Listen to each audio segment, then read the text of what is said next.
Assalamualaikum warahmatullahi wabarakatuh.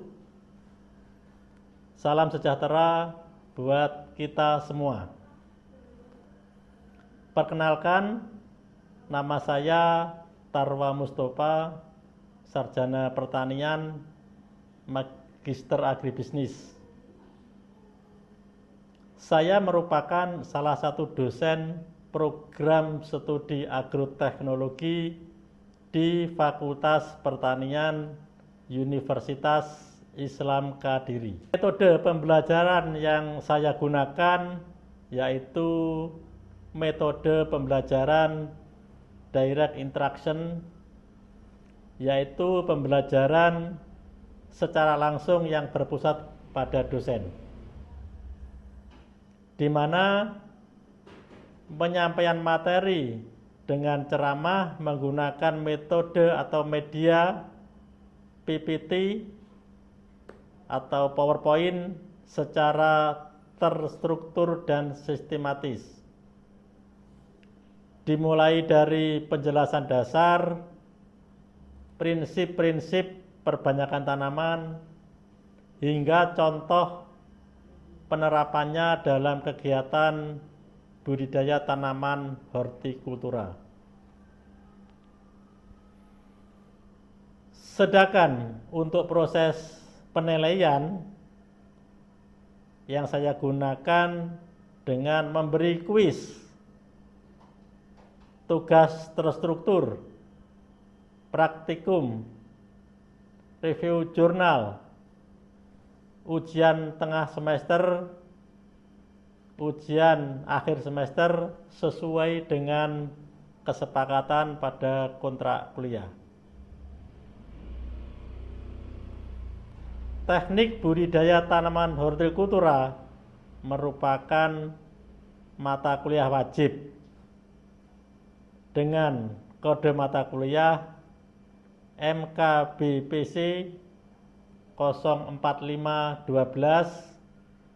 dengan 3 SKS.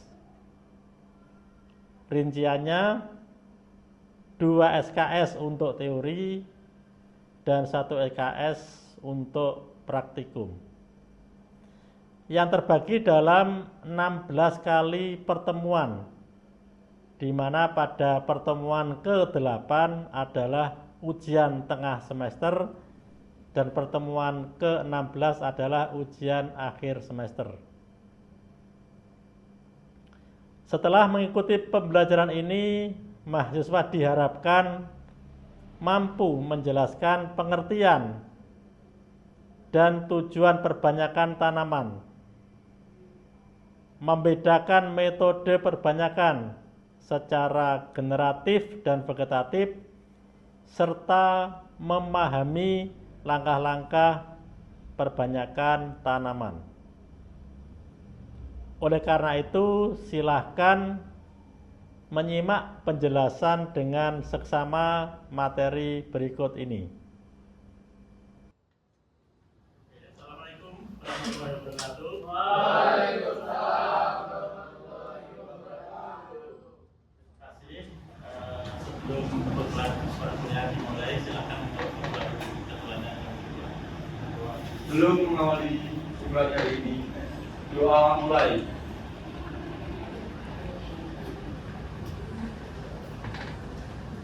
Selesai. Terima kasih. Pada pertemuan hari ini, mata kuliah teknik budidaya tanaman hortikultura, kita akan membahas tentang materi perbanyakan tanaman. Namun sebelumnya saya akan mereview dari pertemuan sebelumnya bahwa perbanyakan tanaman ini melibatkan berbagai faktor luar dalam mendalam. Faktor luarnya adalah termasuk salah satunya adalah dari faktor alam. Baik, untuk meningkat waktu, materi perbanyakan tanaman hari ini kita akan mulai dengan pengertian perbanyakan tanaman. Di mana perbanyakan tanaman ini adalah kita ingin memperbanyak tanaman.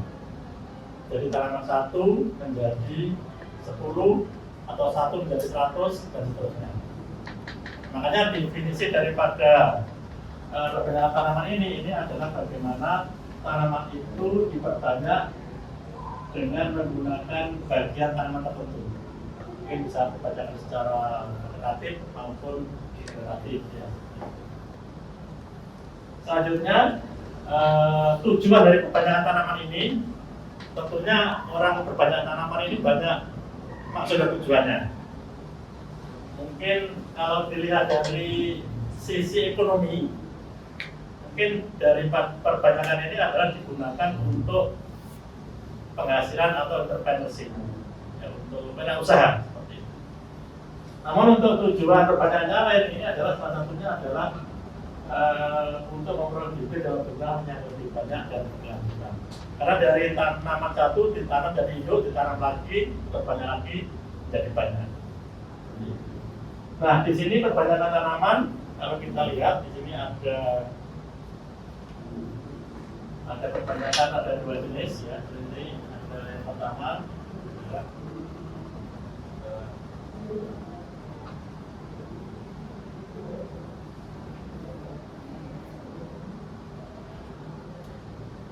Yang tanaman dibagi menjadi 2, yaitu yang pertama dari perbanyakan generatif.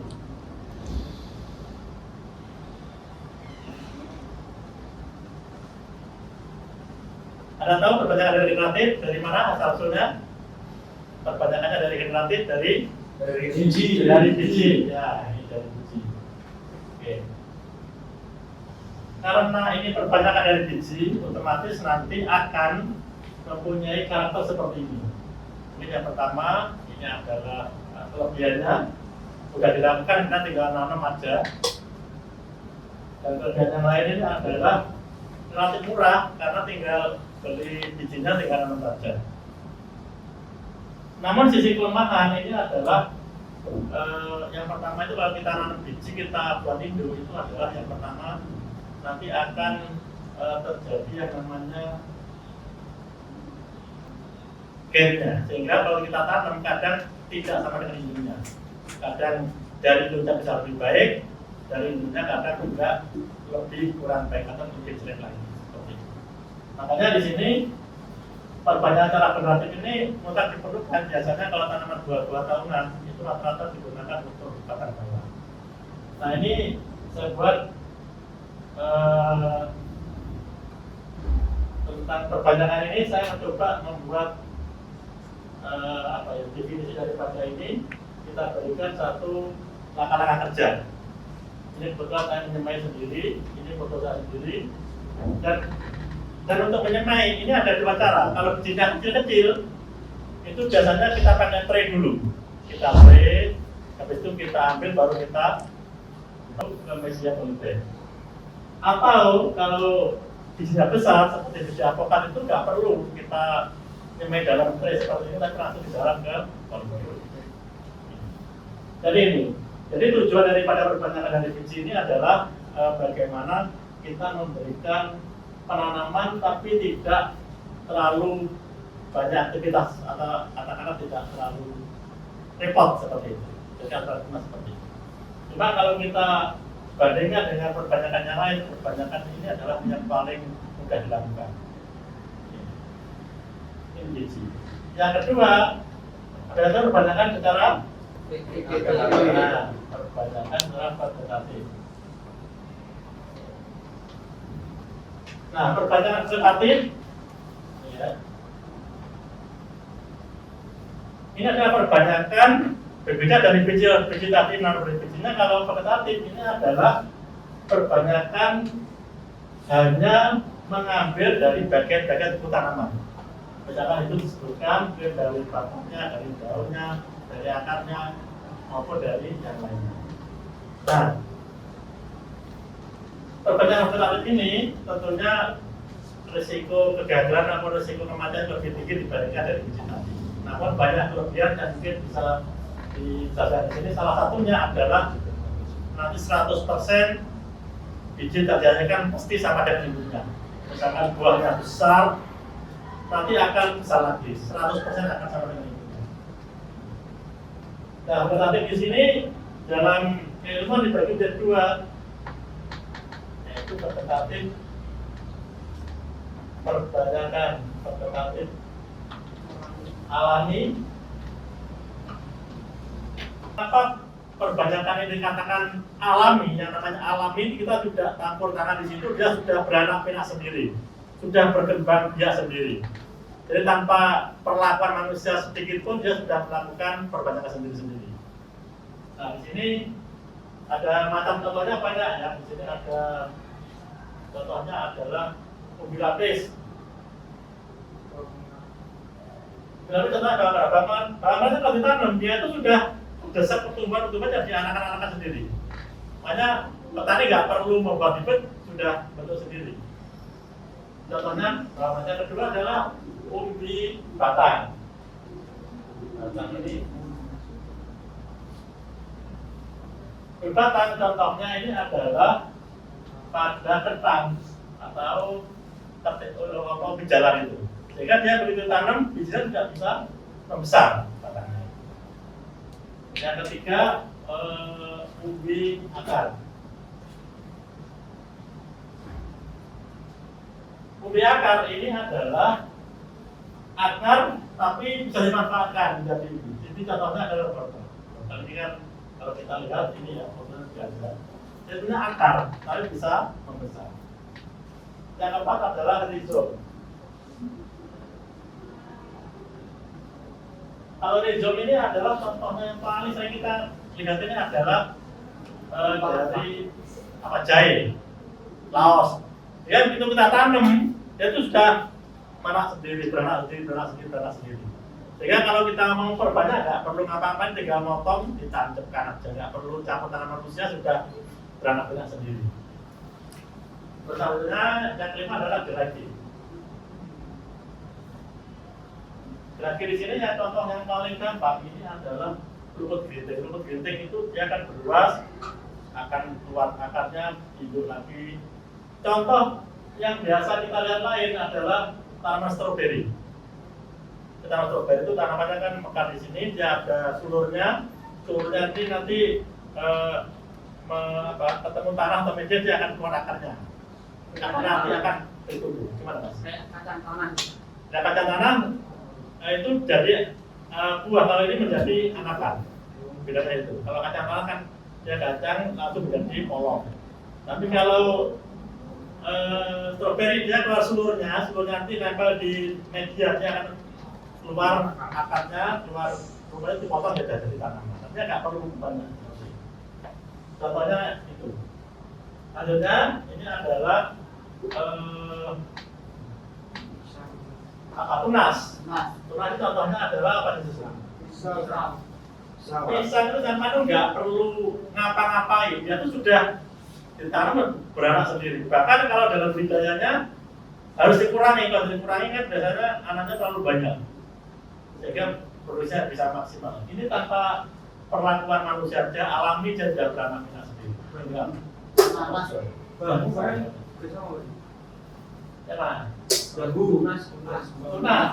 bisa, juga tunas bagus juga bisa. Tunas. Yang ketujuh adalah spora yang terakhir. Ini spora itu juga. Spora itu bisa dipikir-pikir karang-karang pegunungan itu banyak. Jadi kayak di baliknya ini ada kayak bibit-bibit itu nanti akan jatuh. Makanya perkembangannya cepat ya spora-spora itu dibuat. Jadi ini adalah definisi daripada perbanyakan secara alami. Kemudian yang kedua ini adalah apa? Secara alami. Yang kedua ini adalah perbanyakan secara buatan. Nah ini. Tadi buatan. Buatan ini banyaknya juga banyak. Ya. Contohnya, kalau buatan ini ternyata definisinya dia keturunan 100% sama dengan induknya. Tadi ada sebutkan di awal tadi. Terus berbuah lebih cepat. Makanya jangan heran kalau ada pohon pendek-pendek, mangga segitu sudah berbuah. Itu jangan heran karena ini adalah perbanyakan vegetatif yang ditanam itu umurnya sudah sama dengan induknya. Makanya bisa memiliki ilmuwan bahwa tanaman pendek berbuah itu karena induk yang diambil sudah pernah berbuah. Contoh daripada perbanyakan batang, ini yang paling gampang ini adalah stek. Stek di sini definisi stek itu sebetulnya paling mudah sendiri. Tinggal dipotong, ditancapkan, dan nanti akan tumbuh akar. Cuma tidak semua tanaman itu bisa diperlakukan dengan stek, ya. Ini di dokumentasi kebun saya, di depan saya ini saya membuat stek jambu kristal. Ternyata ini saya membuat 1000 bibit, ternyata yang jadi tidak lebih dari 30%. Artinya ini berarti kalau buat stek, walaupun bisa tumbuh kurang efisien. Saya mencoba lagi tanaman jambu air. Kalau jambu air kita potong, kita buat untuk semaian, itu hampir 95% hidup. Nah, ini menunjukkan bahwa tidak setiap tanaman itu sama kalau kita lakukan stek proses tumbuhnya. Nah, ini sudah saya lakukan dari berbagai jenis tanaman itu, ternyata yang efektif dan mudahnya adalah jambu air. Itu paling gampang sekali untuk pembuahannya. Mudah sekali untuk keluar akarnya, sehingga untuk buat bibitnya relatif lebih cepat. Karena sekali kita membuat ini aja, satu bedeng ini 2000 bibit bisa, satu cukup aja. Artinya apa? Ini adalah lebih efisien dan lebih mudah dilakukan. Tapi sekali lagi tidak semua tanaman bisa dilakukan. Selanjutnya dengan cara cangkok. Nah, cangkok di sini mudah dilakukan dan hampir semua tanaman bisa dicangkok. Ini saya mencoba dari uji coba. Ini ternyata cangkok itu prospeknya bibitnya juga bagus dijual dan proses pembuatan juga tidak sulit. Ini kalau kita cangkok 1,5 bulan sudah berakar. Jadi di sini kalau kita melihat semua perbanyakan, ternyata ini semua mempunyai plus minusnya. Mulai dari stek, cangkok, ya. Cuma cangkok ini nanti untuk detailnya kita akan lakukan praktikum ya untuk untuk meningkatkan soft skill-nya ahli yang digital nanti bisa ada yang melakukan ini. Jadi nanti. Dan selanjutnya materi dokumennya adalah tentang sabun susu. Kalau sabun susu ini paling mudah dan proses tumbuhnya paling tinggi. Karena apa? Karena induknya itu hidup dan batang bawahnya juga hidup. Jadi sama-sama hidup, masih menyusu kepada induknya. Sehingga perbanyakan ini dilakukan pada tanaman-tanaman yang sulit untuk disambung, digrafting. Biasanya dengan cara sambung susu. Jadi langkah-langkahnya tinggal dari awal sampai di sini di sayap sampai nanti ditarik dan hasilnya seperti ini. Dan ini kelebihannya, yaitu resiko kegagalannya cukup kecil. Ya, karena apa? Di sini sama-sama hidup, induknya hidup, terus batangnya juga hidup, sehingga dipadukan seperti itu, hasilnya seperti ini. Kalau ini persentase tumbuhnya bisa hampir 95% lebih. Kita lanjutkan tentang populasi. Ya.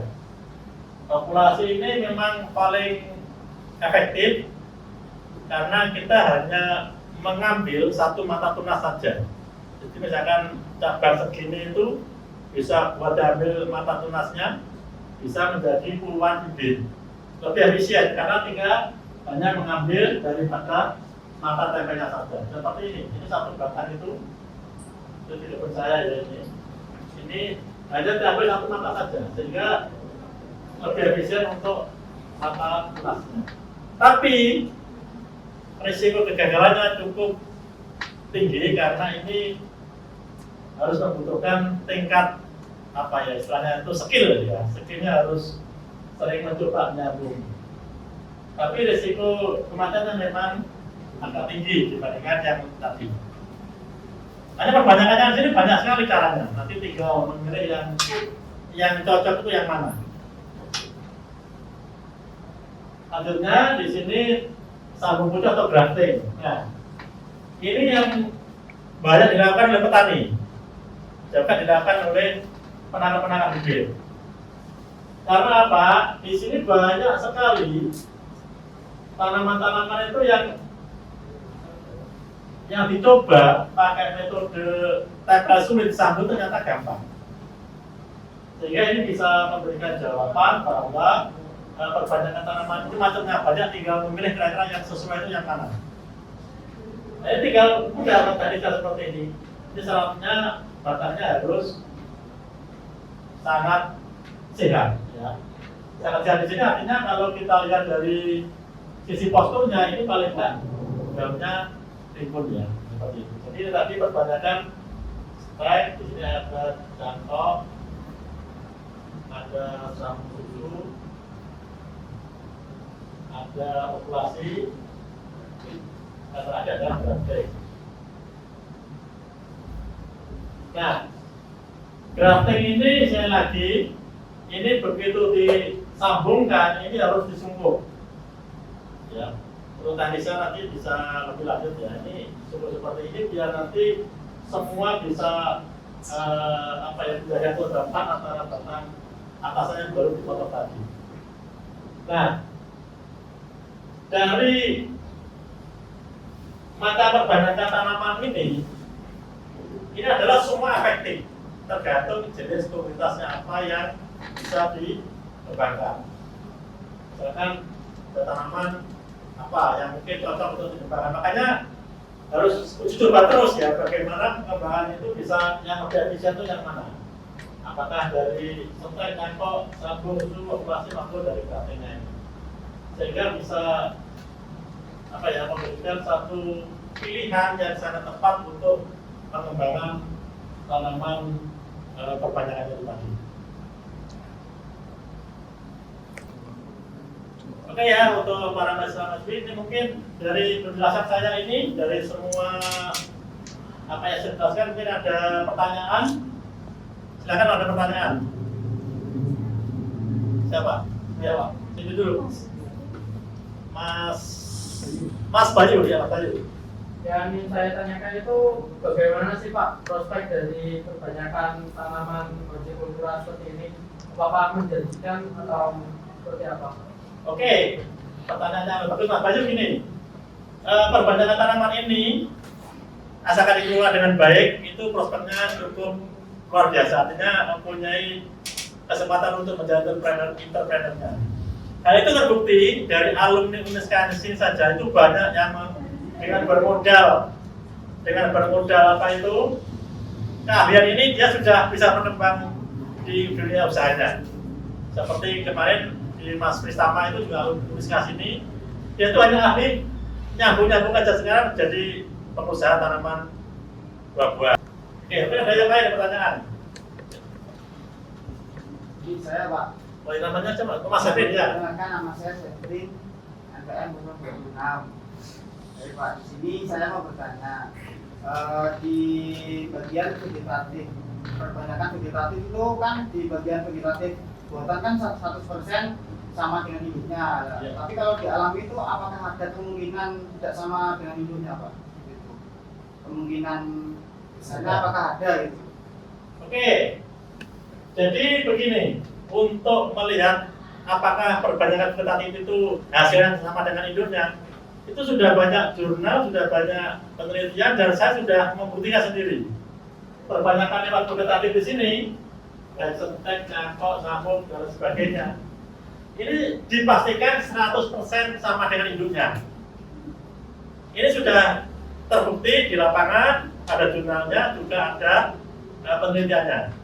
Sehingga misalkan kita membuat bibit, makanya ada persyaratan minimal pohon sudah pernah berbuah. Artinya apa? Kalau pohonnya ini sudah pernah berbuah, umur misalkan 10 tahun hidupnya, kita tempel bibit kecil yang umurnya 3 bulan atau 1 tahun. Karena ini mata yang tempelkan umurnya sudah tua, sehingga ini walaupun bibitnya kecil, umurnya sama dengan hidupnya. Makanya kita ditanam, otomatis lebih cepat berbuah. karena induknya itu kan umurnya sudah tua, ditempelkan di yang sudah tadi. Itu Mas, jadi saya pastikan 100% sama dengan induknya. Itu. Oke ya, mungkin sementara ini keterbatasan waktu untuk perkuliahan hari ini kita akhiri ya. Untuk perkuliahan hari, dan untuk lebih detailnya bisa bisa mempelajari di lembar LMS yang sudah ada di platform Miska seperti itu. Ya, dari saya kurang lebihnya mohon maaf, dan mudah-mudahan perkuliahan ini bisa bermanfaat. Untuk mengakhiri silakan untuk berdoa biar ilmu yang kita pelajari bisa bermanfaat. Silakan memimpin berdoa untuk kegiatan ini. Oke, terima kasih. Sebelum pulang, marilah kita berdoa untuk kegiatan masing-masing. Doa mulai.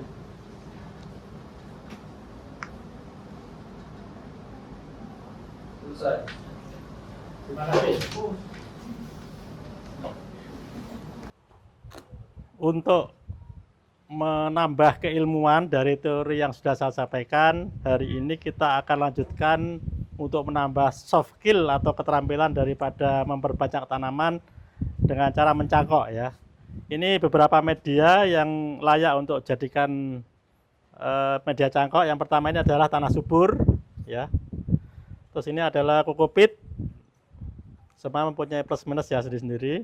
Terus ini namanya moss ya. Moss ini bagus juga. Yang ini adalah fermentasi pupuk kandang dari kotoran kambing. Nah, untuk praktikum hari ini kita nanti akan kita uji coba kira-kira media apa yang paling sesuai atau yang paling cocok untuk mencangkok tanaman jambu tersebut. Nah, luarannya atau hasilnya diharapkan nanti mahasiswa mampu ya melihat kira-kira dan memastikan bahwa media yang paling cocok untuk nyangkok itu medianya apakah tanah, kokopit, moss, pupuk kandang atau campuran. Nanti biar kolaborasi sesuai dengan pengamatannya. Demikian ya untuk pengantar praktikum hari ini. Untuk alat dan bahannya sudah kita siapkan. Ini ada pisau, ya, ada plastik juga, ada tali rafia, dan ini saya kira sudah cukup untuk melaksanakan kegiatan. Selamat mencoba mencangkok. Mudah-mudahan berhasil. Amin. Siap. Ya. Siap.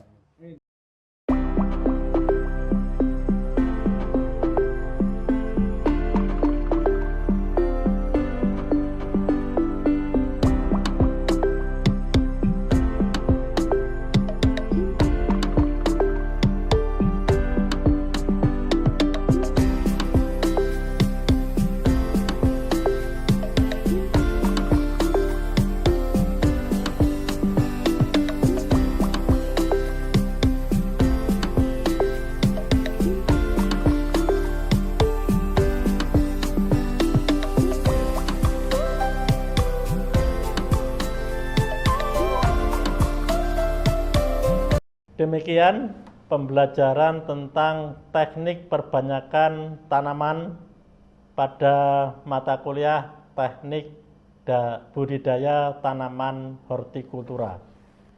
Mudah-mudahan apa yang kita pelajari bisa dikembangkan dan bisa diterapkan dan bisa dijadikan sebagai keterampilan untuk berwirausaha. Terima kasih atas perhatiannya. Saya akhiri. Wassalamualaikum warahmatullahi wabarakatuh.